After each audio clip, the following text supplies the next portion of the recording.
Welcome to Case, Cause, and Criminology, where true crime meets critical thinking.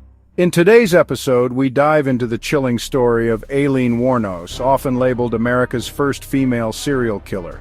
But behind the headlines of monster lies a complex web of trauma, survival, and the social structures that shaped her life and crimes. Between 1989 and 1990, 7 men were murdered along Florida highways. The victims were middle-aged men, many of them last seen picking up a hitchhiker. That hitchhiker was Aileen Wournos. After a lengthy manhunt, she was arrested in 1991 and later confessed to the killings. Her defense? That each act was committed in self-defense against men who, she claimed, tried to assault her while she was working as a sex worker. In 1992, Wournos was convicted of 6 murders and sentenced to death. She would spend a decade on death row before being executed by lethal injection in 2002.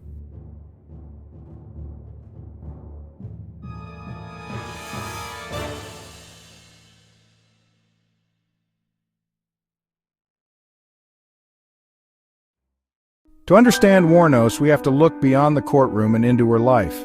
Aileen was born in 1956 in Michigan to a teenage mother. Her father was imprisoned for child molestation and later took his own life. By the age of 11, Aileen was already engaging in transactional sex, not out of choice, but survival. She was physically abused, sexually assaulted, and eventually abandoned by her family. As an adult, she lived on the margins of society, homeless, surviving through sex work, and cycling through arrests.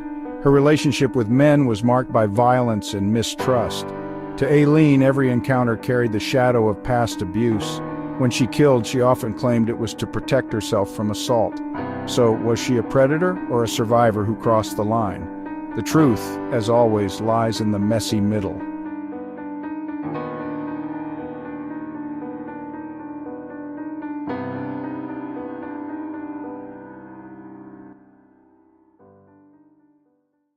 What can criminology tell us about Wournos's crimes? First, feminist criminology helps us see how gender shaped both her life experiences and how society judged her. Female offenders are often sensationalized as monsters because they violate gender expectations of nurturing and care.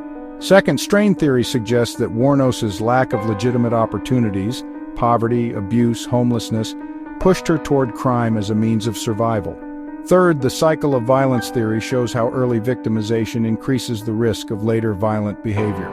Wournos was both victim and offender, her crimes inseparable from the trauma she endured. Her case forces us to ask, was Aileen Wournos purely evil, or was she the product of a world that failed her long before she ever pulled the trigger? Aileen Wournos remains one of the most infamous figures in American criminal history. To some, she was a cold-blooded killer. To others, a tragic symbol of what happens when trauma, poverty, and social neglect converge.